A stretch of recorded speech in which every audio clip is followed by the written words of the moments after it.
आज हम इकाई 3 पूर्णांक के अभ्यास प्रश्नों को हल करेंगे। पहला प्रश्न कह रहा है, दी गई सारणी में विभिन्न शहरों के किसी विशेष दिन के तापमान अंकित हैं। इन तापमानों को पूर्णांकों के रूप में सारणी में अंकित कीजिए। तो इसके पहले हमने प्राकृतिक संख्या पढ़ी थी। 1, 2, 3, 4, 5, 6 अनंत तक संख्याएं जो जाती हैं वो सभी प्राकृतिक संख्या कहलाती हैं, है ना। इनको गिनती संख्याएं भी कहते हैं या नेचुरल नंबर कहते हैं। और जब प्राकृतिक संख्याओं में शून्य शामिल कर लिया गया तो वो पूर्ण संख्या कहलाई, होल नंबर कहलाए। अब जो पूर्णांक होते हैं वो मैं 3 प्रकार के होते हैं, धन पूर्णांक, शून्य और ऋण पूर्णांक। तो यहां पर आज हम पूर्णांकों से संबंधित अभ्यास प्रश्नों को हल कर रहे हैं। तो हमको शहरों के नाम दिए गए, तापमान दिए, तापमान पूर्णांक में आना। तो पूर्णांक हमारे 3 प्रकार के होते हैं, धनात्मक पूर्णांक, शून्य एवं ऋणात्मक पूर्णांक। तो लखनऊ शहर का तापमान 0 डिग्री सेल्सियस से 10 डिग्री सेल्सियस अधिक है। तो जो अधिक है तो तापमान क्या धनात्मक होगा, इसको प्लस कर दिया और यहां पर 10 डिग्री सेल्सियस लिख दिया। श्रीनगर 0 डिग्री सेल्सियस से 5 डिग्री सेल्सियस कम है, तो यहां पर कर दिया हमने माइनस का 5 डिग्री सेल्सियस, क्योंकि तापमान क्या है 5 डिग्री सेल्सियस कम है, 0 से कम है। जैसे हमने ये पैमाना माना तो ये 0 हो गया, तो 0 के जब नीचे जाएंगे तो माइनस में जाएगा, -1, -2, और जब 0 से ऊपर जाएंगे तो प्लस मानेंगे 1, फिर ये 2। अब शिमला का 0 डिग्री सेल्सियस, तो पूर्णांक में भी 0 डिग्री सेल्सियस हो जाएगा। और सूरत का तापमान 0 डिग्री सेल्सियस 28 डिग्री सेल्सियस अधिक है, ये अधिक है, तो यहां प्लस का 28 डिग्री सेल्सियस हो जाएगा। सारणी में दिए गए शहरों के तापमान को संख्या रेखा बनाकर प्रदर्शित किए। अब यहां पर ये जो तापमान है इसको हमें संख्या रेखा की सहायता से प्रदर्शित करना है। लेह का तापमान -10 डिग्री सेल्सियस है, तो ये 0 हो गया, और 0 के इस तरफ जाएंगे तो ये धनात्मक में है तापमान, और इस तरफ ऋणात्मक है। तो -10 डिग्री सेल्सियस हमारा ये तापमान हो गया और ये लेह का हो गया। फिर प्लस का 10 डिग्री सेल्सियस, ये तापमान हमारा लखनऊ का हो गया। फिर -5 डिग्री सेल्सियस ये श्रीनगर का तापमान है, तो ये तापमान श्रीनगर का हो गया। शिमला का तापमान 0 डिग्री सेल्सियस है, ये शिमला का तापमान हो गया। और प्लस का 28 डिग्री सेल्सियस जो तापमान सूरत का है, तो 25 और 30 के बीच 26, 27, 28, 29, 30, तो ये हमारा 28 हो गया, और ये तापमान कहां का हो गया, सूरत का हो गया। फिर सारणी में दिए गए शहरों के नाम उनके बढ़ते हुए तापमानों के क्रम में लिखिए। तो हमें आरोही क्रम में तापमान लिखना है, तो सबसे कम तापमान कौन सा है, -10 डिग्री सेल्सियस, तो पहले आ जाएगा हमारा लेह। फिर इससे ज्यादा तापमान -10 से बड़ा क्या होगा, -5 होगा, तो फिर श्रीनगर हो जाएगा। फिर इससे ज्यादा तापमान 0 डिग्री सेल्सियस, ये शिमला का हो जाएगा। फिर 0 से बड़ा 10 डिग्री सेल्सियस, ये लखनऊ का हो जाएगा। और इससे ज्यादा तापमान जो है वो सूरत का तापमान है, जो हमको 28 डिग्री सेल्सियस दिया गया है। प्रश्न संख्या 2, निम्नलिखित सारणी अप्रैल माह में कुछ वस्तुओं की कीमतों में अंतर को दर्शाता है। इस अंतर को पूर्णांकों के रूप में निरूपित कीजिए। तो दाल 120 रुपए है मार्च में, और प्रति किलोग्राम अप्रैल में 126 रुपए हो गया। कीमत में अंतर, तो अप्रैल माह की कीमत में मार्च माह की कीमत घटा दी गई, तो 126 में 120 घटा तो प्लस का 6 आ गया। अब चावल 40 रुपए अप्रैल में थे, मार्च में 44 रुपए हो गए, तो जब 40 में 44 घटाएंगे तो कितना आएगा, -4। अब यहां नमक 25 रुपए, बाद में 28 रुपए, कीमत बढ़ गई, 28 से 25 घटा देंगे तो 3 रुपए। माइनस यहां पर यह प्रदर्शित कर रहा है कि जो कीमत है वो कम हो गई है, और प्लस ये प्रदर्शित कर रहा है कीमत है जो बढ़ गई है। घी पहले 400 रुपए था मार्च में, फिर 410 हो गया, 410 में 400 घटाएंगे तो आ जाएगा 10 रुपए, और यहां पर 40 रुपए है, बाद में 44 रुपए हो गए, 44 में 40 जाएगा तो ये 4 रुपए हो जाएंगे। प्रश्न संख्या 3 है, यदि हम किसी स्थान की समुद्र तल से ऊपर की ऊंचाई को एक धनात्मक पूर्णांक से तथा समुद्र तल से नीचे की गहराई को एक ऋणात्मक पूर्णांक से व्यक्त करें तो दिए गए चित्र में पनडुब्बी व हवाई जहाज की समुद्र तल से दूरी को पूर्णांकों में व्यक्त कीजिए। तो पनडुब्बी व हवाई जहाज की जो दूरी है वो पूर्णांकों में व्यक्त करना है। ये हमारा समुद्र तल हो गया, समुद्र का लेवल हो गया। ये 7,500 मीटर ऊंचाई पर है।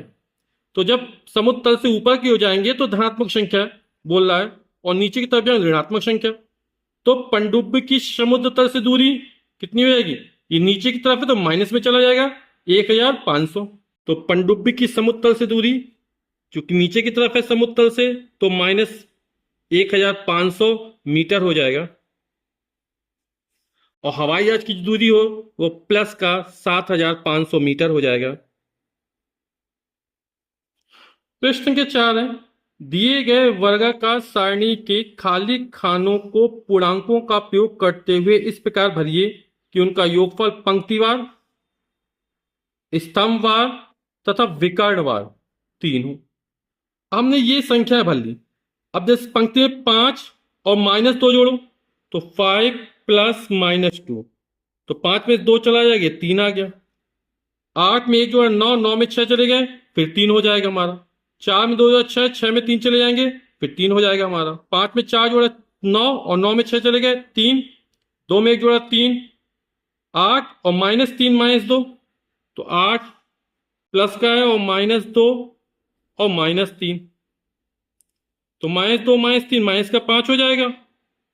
8 में 5 है फिर 3 आ जाएगा।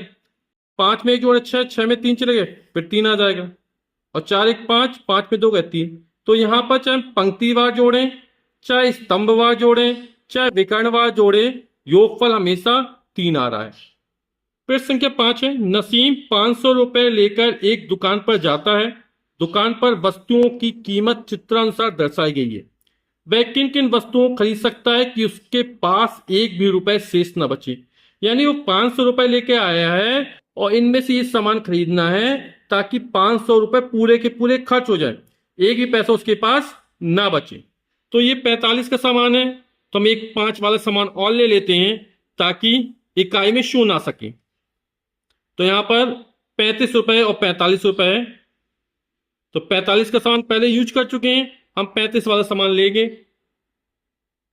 तो 35 रुपए। अब ये क्या दिख रहा हमें? ये हमें रुमाल जैसा नजर आ रहा है, तो ये रुमाल हो जाएगा।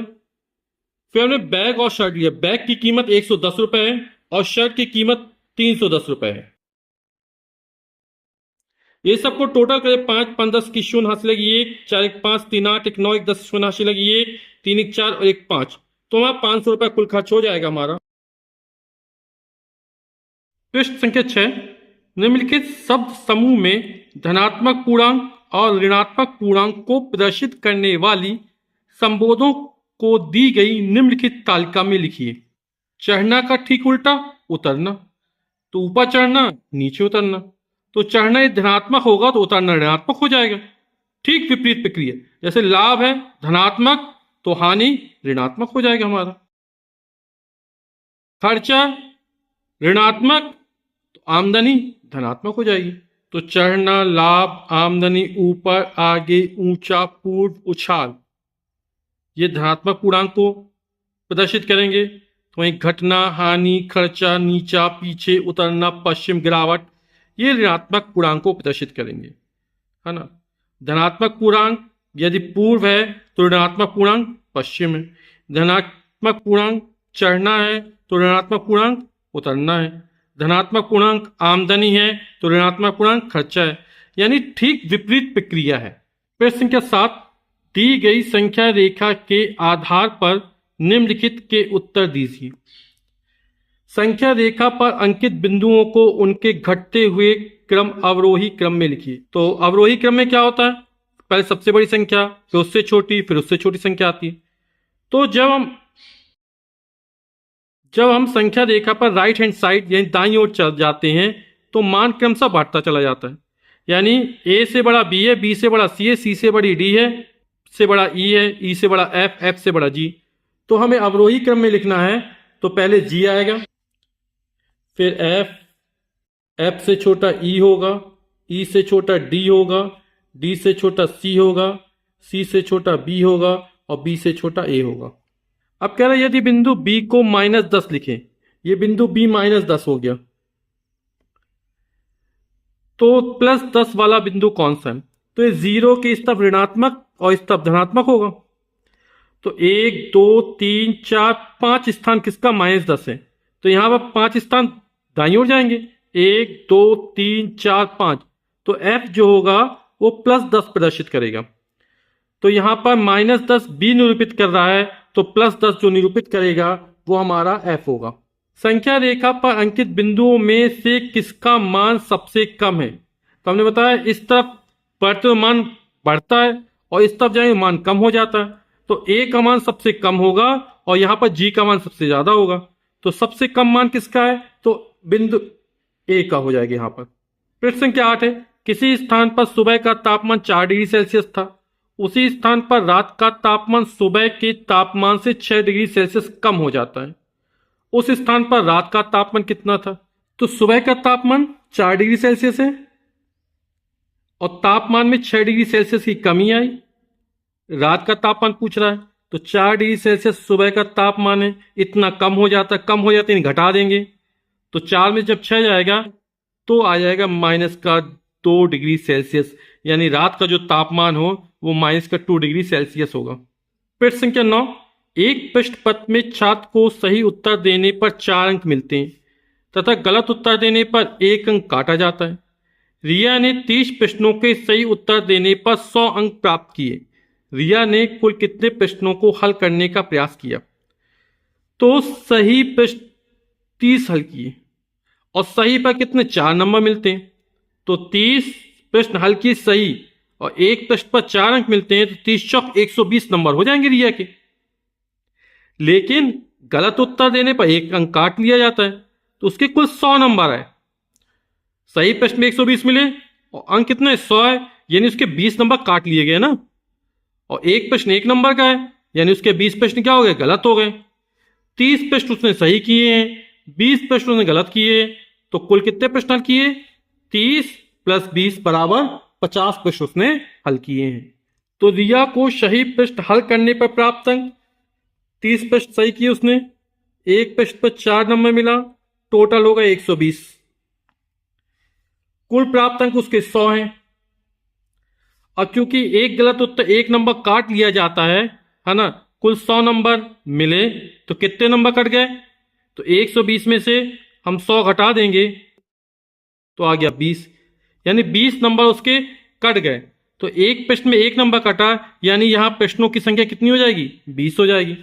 तो कुल हल प्रश्न संख्या बराबर सही प्रश्नों की संख्या पर गलत प्रश्नों की संख्या। सही प्रश्न उसने 30 हल किए, गलत प्रश्न 20 थे, 30 + 20 = 50। तो रिया ने कुल 50 प्रश्न हल किए। प्रश्न संख्या 10 है, दी गई संख्या रेखा पर अंकित बिंदु x तथा y का योगफल होगा।